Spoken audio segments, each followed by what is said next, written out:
한번 해보실 텐데, 하나님의 힘으로 산다. 누구에게 얘기하는 게 아니라 자신에게 한번 해보세요. 내가 하나님의 힘으로 산다. 내가 하나님의 힘으로 산다 할 때, 하나님의 힘으로 산다 할 때 이게 나를 향해서 한번 다시 한번 해보겠습니다.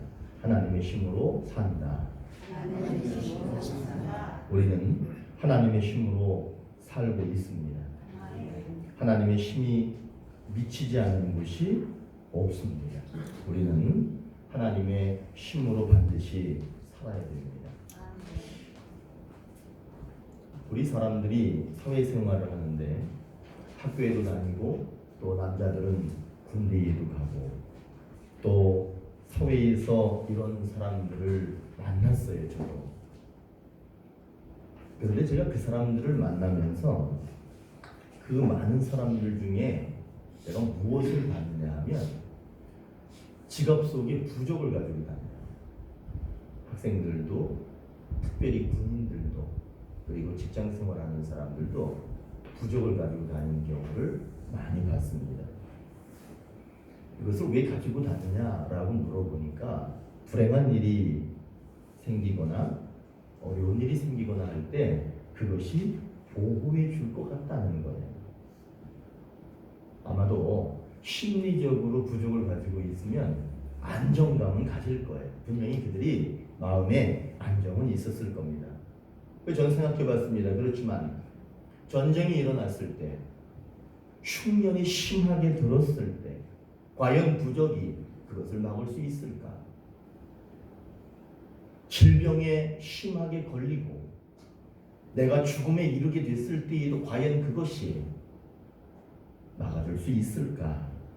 요즘 사회를 보면요, 개인적으로 자살하는 분들이 상당히 많이 있어요.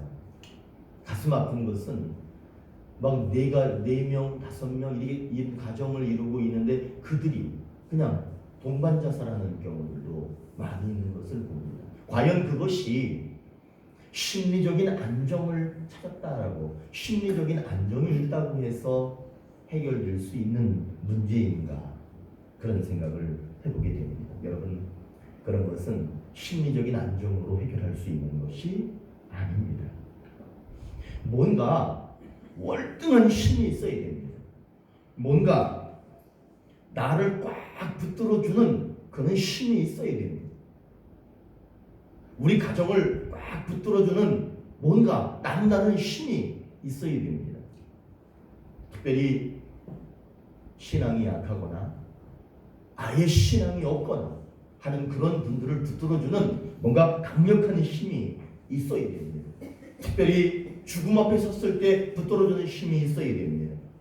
내가 한번 좀 열심히 살아보려고 하는 그런 마음을 가질 때 거기에 뭔가가 붙들어주는 힘이 있어야 됩니다. 나에게 축복을 가져다주는 뭔가 힘이 있어야 돼요. 내가 재난 앞에 섰을 때, 내가 고난 앞에 섰을 때 나를 붙들어주는 뭔가 힘이 있어야 됩니다. 지하철 타고 가면요, 눈 안 보이는 분들이 구걸을 합니다. 그런데 그 구걸하는 사람 이 가슴에는요, 이 카세트가 하나 놓여져 있는데 거기에서는 찬송가가 주 없이 살 수 없네, 찬송가가 계속 흘러나옵니다. 저는 그거를 볼 때마다 저 사람은 하나님의 도우심으로 살고 있구나. 미혼모들이 많이 늘어납니다. 아버지 없이 이 엄마가 혼자서 아기를 낳아요. 그리고 아기를 품에 안고서는 내가 얘하고 살 길이 없다. 그리고 자살하려고 합니다. 그럴 때 교회에서 마련한 미혼모 보호시설에 그 엄마와 아기가 들어갑니다. 그리고 거기에서 삽니다. 그들은 하나님의 힘으로, 하나님의 도우심으로 사는 거예요. 엄마들이 아기를 낳아서 아기를 길거리에 버리는 경우도 많이 있습니다. 제가 초등학교 다닐 때 길거리에 겨울에 갓 태어난 아이가 버려져 가지고 얼어 죽은 것도 봤어요. 아마 요즘은 더 많답니다. 아이를 쓰레기 봉지에 담아서 버리잖아요. 그런 일들이 벌어집니다. 그런데 교회에서 베이비 박스를 만들어 놨습니다. 그래서 아이를 버리려면 그 박스 안에 버리라는 거예요. 그래서 애를 그 박스 안에 집어넣으면 교회 목사님이 또 교회의 성도들이 그 아이를 데려다가 교회에서 기릅니다. 그 아이는 하나님의 도우심으로 그렇게 사는 아이입니다. 노숙자들이 엄청나게 많거든요. 그 노숙자들이 이 추운 겨울에 벌벌 떱니다. 그런데 교회에서 천막을 치고 교회에 많은 봉사자들이 나가서 국을 끓이고 밥을 해서 그들에게 한 끼지만 따뜻하게 그들에게 대접을 합니다. 그들이 추위에 떨다가 그 한 끼 식사를 따뜻하게 받고는 무슨 생각을 하느냐면 다시 한번 마음속에 희망을 갖습니다. 그래도 살만하구나. 그들도 역시 하나님의 도우심으로 하나님의 힘으로 그렇게 사는 사람들입니다. 우리 아들 세훈이가 지금 군대 가 있는데 그 아이가 발에 심각한 장애를 가지고 태어났습니다. 의사가 말합니다. 이 아이는 걸을 수 없을 겁니다. 걷는다 하더라도 이 아이는 보조기구를 차서 아마 걷게 될 겁니다 라고 하는 말을 들었을 때 청천벽력. 그러나 제 주변에 많은 목사들이 기도했습니다. 그리고 교회의 성도들이, 저를 아는 성도들이 기도했습니다. 우리 세훈이는 아주 건강하게 지금 아무런 문제 없이 군대 가서 달리기를 제일 잘한답니다. 하나님의 도우심이 있었기 때문에 그렇습니다. 당장 먹을 것이 없어서 아이들을 앞에 놓고 어머니가 눈물을 흘립니다. 아이들도 눈물 흘리는 자기 엄마를 보면서 같이 눈물을 흘립니다. 그때 목사님이 신방으로 옵니다. 그리고는 목사님이 예배를 드려주고 돌아갔어요. 목사님이 앉아있던 방석 밑에 보니까 쌀값이 들어있어요. 하나님이 도우신 겁니다. 여러분, 하나님은 우리들에게 심리적인 안정을 주기 위해서 계시는 분이 아니에요. 교회 나오면 마음이 편해서 교회 나갑니다. 심리적인 안정 때문에 하나님이 있는 게 아닙니다. 하나님은 현실입니다. 하나님의 그 심에 저는 붙들림 받고 싶습니다. 여러분들도 그 하나님의 심에 붙들림을 받으시기를 바라겠습니다. 하나님은 부드러우셔요. 하나님은 사랑이 많으셔요. 하나님은 참 따뜻합니다. 하나님은 이해심이 참 많으십니다. 그런데 여러분 오해하시면 안 돼요. 그렇다고 해서 하나님이 심이 없는 게 아니에요. 하나님은 모든 것을 알고 계시는 힘이 있습니다. 하나님은 모든 것을 하실 수 있는 힘을 가지고 계십니다. 그게 우리의 하나님입니다.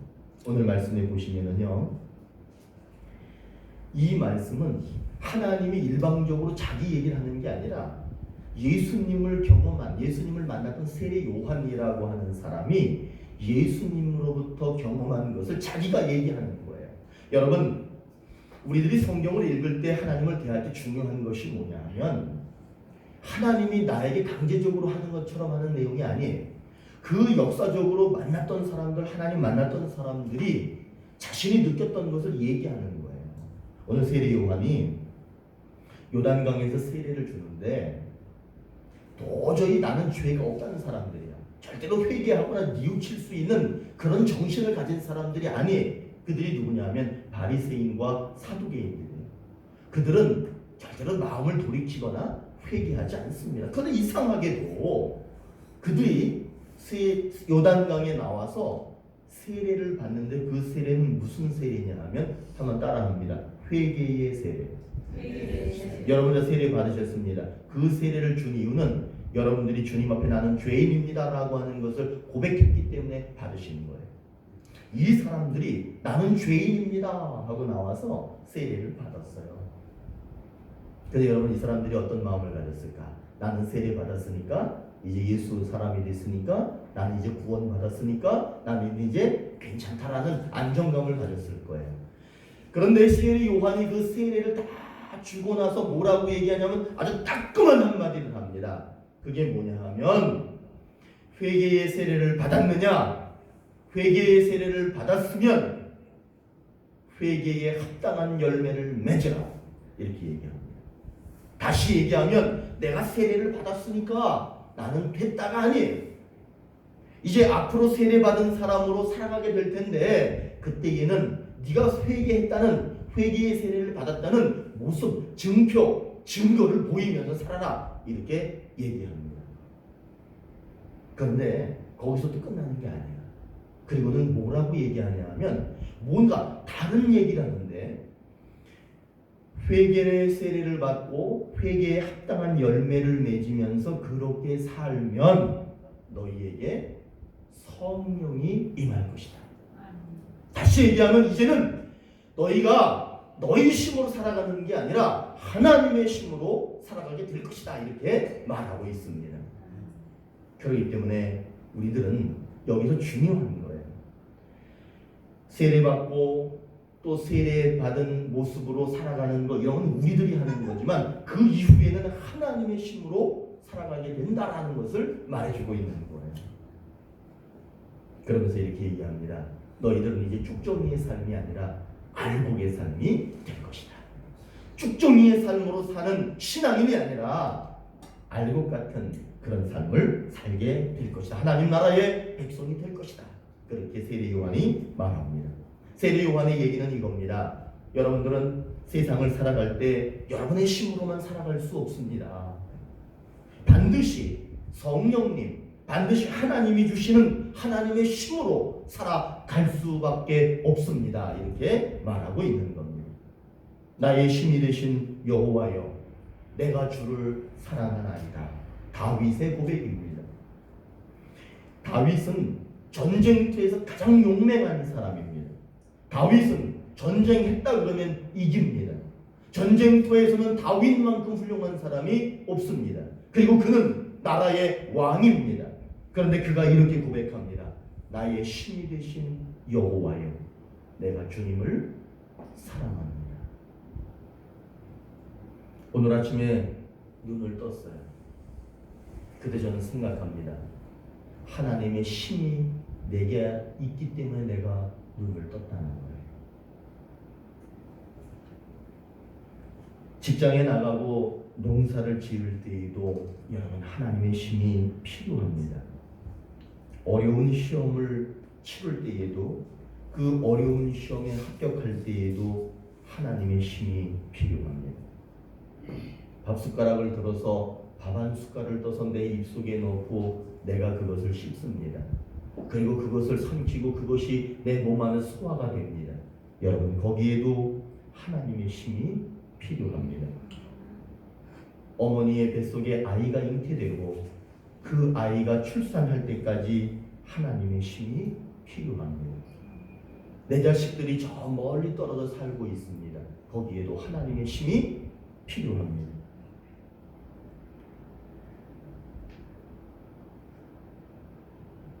한 사람이 있었는데 상고를 졸업했어요. 그리고 지방대를 졸업했어요. 성씨가 오씨야. 근데 이 친구는 교회에서 교사 생활을 하고 그랬기 때문에 오 선생 이렇게 불렀어요. 여러분 전라도 완도에서 배 타고 한참 들어가면 노하라고 하는 섬이 있어요. 그러니까 그 오 선생은 그 노하라고 하는 섬에서 태어나서 자란 촌띠기야. 그런데 학교를 졸업하고 나서 6년 동안 사법시험을 준비했습니다.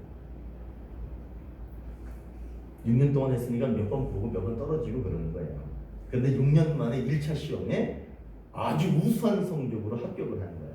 그리고 2차 시험 준비를 열심히 해서 2차 시험을 치렀습니다. 1교시 시험을 봤어. 그런데 도저히 답이 생각이 나지 않는 거예요. 그래서 시험을 잘 못 봤어. 그리고 1차 시험이 끝나고 아버지한테 전화를 드렸어요. 아버지 죄송해요. 제가 1차 시험을 망친 것 같아요. 제가 시험을 잘 못 본 것 같아요. 딸이 전화를 드린 이유는 뭐냐 하면 그 수년 동안 아버지가 부모님이 나를 위해서 헌신하셨기 때문에 너무나 미안한 마음에 전화를 드린 거예요. 아마도 이 부모님은, 이 아버지는 이 자식을 위해서 최선을 다하셨던 것 같아요. 아버지가 얘기합니다. 딸아, 사랑하는 내 딸아, 걱정하지 마라, 염려하지 말아라. 나머지 시험 그냥 마음 편하게 잘 보고 다시 집으로 돌아오너라. 아빠가 이제는 다음 주 이 돌아오는 주일날 교회 나가겠다라고 얘기를 하는 거예요. 그리고 나서는 딸이 시험을 다 치르고 돌아왔습니다. 아버지는 돌아오는 주일날 교회 나가서 등록했습니다. 그리고 신앙생활을 하기 시작했습니다. 그리고 발표 시간이 되었을 때 합격됐을까 안 됐을까? 합격됐다는, 사법고시에 합격됐다는 소식이 들려왔습니다. 여러분, 여기에서 중요한 거는 합격됐다가 중요한 게 아니야. 사실은 뭐가 중요하냐면, 저는 이 아버지의 마음이 중요합니다. 이 아버지는 그 아이를 낳고 그 아이가 대학을 졸업하고 사법시험을 6년 동안 준비하고 하는 모든 동안 이 아이를 위해서 최선을 다해서 기르는 거예요. 그런데 이 아버지 마음속에 한 가지 부족한 것이 있었는데, 그것이 뭐냐면 내가 할 수 없는 하나님의 힘이 필요하다는 것을 알았다는 거예요. 그리고는 마지막에는 하나님의 힘에 의지하기 위해서 교회에 나가셨다라고 하는 사실입니다. 여러분, 정말 자식을 사랑하면요, 다 할 수 있어요. 자식을 위해서 눈물을 흘리고 자식을 위해서 입히고 먹이고 모든 걸 다 합니다. 또 사랑하는 남편과 아내를 위해서 모든 걸 다 합니다. 그런데 여러분, 거기에 정말 필요한 게 뭐냐면, 그런 것 할 수 있는 자체도 하나님의 힘이 필요합니다. 내가 눈물을 흘리는 것도, 기도하는 것도, 내 아이를 키우는 것도, 내가 가정생활하는 것도, 내 남편을 보필하는 것도, 아내를 사랑하는 것도, 교회를 사랑하는 것도, 다 거기에는 하나님의 힘이 없이는 할 수 없습니다. 하나님의 힘이 필요합니다. 여러분, 우리들은 하나님의 힘으로 살아가시기를 바라겠습니다. 회개의 세례를 받았어요. 그리고 회개의 열매를 맺어야만 되는 거예요. 그래야 성령이 임하고 하나님의 능력이 임해서 그 사람들이 하나님의 힘으로 살아가게 됩니다. 회개를 몰랐던 사람들이 회개의 세례를 받았습니다. 그 자체만으로도 기적적인 일입니다. 그것만도 대단한 것이라고 말할 수 있지요. 하지만 세례 요한은 회개했다는 증표를 보여달라고 따끔하게 말합니다. 여러분, 우리 교회에 왔던 박유환 목사 기억나세요? 갑자기 자기 휴가 때 아내하고 딸하고 데리고 와서 예배 드리고 왔죠. 근데 박유환 목사가 저한테 별로 좋지 않은 소식을 전했어. 갑자기 아버지가 쓰러졌는데 혼수 상태예요. 갑자기 쓰러졌는데 혼수 상태가 왔어요. 의식불명. 의사가 얘기합니다. 부평의 성모병원 있죠. 인천의 부평의 성모병원이 아주 크고 의료진들이 좋다고 그래요. 의사들이 생존율이 20% 미만입니다. 준비하십시오라고 얘기했어요. 그리고 그 혼수 상태에 있는 사람을 이렇게 저렇게 검사를 해봤더니 콩팥이 완전히 망가졌어요. 심장을 막 투석했어요. 혈액을 막 투석했어요. 그리고 나서 더 검사를 해보니까 심장에도 문제가 있는 거야. 여기는 몰랐던 거야. 그러니까 콩팥이 망가지고 심장이 망가지고 당뇨와 고혈압이 원래부터 아주 있었던 그런 분이었던 거예요. 도저히 손쓸 수 없는 그런 상황이 됐습니다. 중환자실에서 소생 불가능한 상태에 누워 계셨어요. 산소호흡기에 의존해서 누워 계셨어요. 근데 박유환 목사가 저한테 얘기를 해요. 자기가 가서 중환자실에 들어가서 아버지 손을 잡고 기도했대. 그리고 부인 되시는, 어머니 되시는 분도가 손을 잡고 기도했대. 며느리하고 손자가 가서 기도했대. 박유환 목사 형제들이 가서 기도했어. 그 교회의 목사들이 가서 기도했어요. 그리고 교인들이 기도했어요. 저도 여기에서 기도했어요. 그리고 나서 소식이 들려왔어요. 의식이 돌아오셨대. 처음에는 말을 못 하시더래. 그래가지고 자꾸 말을 하려고 그랬는데 자꾸 말이 안 나온다고 자꾸 그러더래. 그래서 종이하고 볼펜을 갖다 줬더니 말이 안 나온다고 막 쓰더래. 그래가지고 박유환 목사가 거기서 써줬대. 아버지, 산소호흡기 끼셔가지고 말을 안 나오는 거예요. 말은 나오는데 입을 막아놨으니까 말이 안 나오는 거였지. 그리고는 앉으셨대. 그리고는 음식을 드신대. 그리고 제가 금요일날 소식을 받았는데 1반 병실로 옮기셨어요. 여러분, 하나님이 하셨습니다. 하나님의 힘이 거기에 있었습니다. 그리고 더 웃긴 건 뭔지 아세요? 병원비가 3,200만 원이 나왔대요. 그래서 내가 어떡하냐? 3,200만 원 나와서 어떡하냐? 야, 그 문제다. 그랬더니 뭐라고 얘기하냐면 콩팥 때문에 갔는데 심장이 안 좋은 게 발견이 된 거야. 그런데 심장 전문의가 이 심장 이걸 심각하게 치료받아야 된다라고 사인을 하면 그게 국가의 의료보험공단에 등록이 되면 5%만 내면 돼요. 그래가지고 3천만 원에 5%면 얼마예요? 박유한 목사 말하는 이것저것 다 해도 300만 원이 안 될 것 같다. 그렇게 얘기해요. 여러분, 하나님이 하신 거예요. 저는 하나님이 하셨다라고 하는 것을 분명히 확신한 게 뭐였냐면 많은 사람들이 하나님의 힘을 요구했어요. 그리고 박유한 목사가 자기가 쓴 글을 하나 보여주는데 거기에 뭐라고 써 있느냐 하면 아들 목사보다 하나님을 더 사랑한 아버지라고 하는 글을 써놨어. 그래서 내가 어떤 근거냐 그랬더니 우리 아버지가 성경을 200번을 읽었대요. 그분이 성경을 200번을 읽었다는 소리를 듣고 아들 목사가 목사 아들보다 믿음이 더 좋은 하나님을 더 사랑하는 아버지라고 하는 글을 읽었을 때 하나님의 힘은 성도들의 기도와 자녀들의 기도를 통해서 일어나시기도 했지만 더 중요한 것은 그분 자체 이미 하나님을 사랑하는 하나님의 힘을 가지고 있었구나라고 하는 것을 느낄 수 있었습니다. 여러분, 하나님의 힘으로 살아납니다. 하나님의 힘으로 살면은 그 하나님께서 모든 것들을 하실 수 있도록 그렇게 도와주십니다. 우리들도 하나님의 힘으로 살아야 됩니다. 하나님의 힘으로 살기 위해서는 아주 간단해요. 사소한 것, 작은 부분까지도 그분께 의지하고 그분과 밀접한 관계를 맺으면서 살면 되는 겁니다. 하나님의 능력이 하늘에서 번쩍 내려오는 게 아니에요. 내가 오늘 밥을 한 숟갈 먹어서 소화시키는 것도 하나님이 하시는 거고 지금 수많은 교회들이 이 세상을 변화시키기 위해서 기도하고 있어요. 성도 한 사람 한 사람이 새벽에 나와서 기도하고 있어요. 그것이 바로 하나님이 하시는 겁니다. 그런 믿음으로 우리들이 이 세상을 넉넉하게 하나님의 힘으로 만들어 가시는 이 세상을 넉넉하게 살아가시기를 축원합니다. 기도하시겠습니다.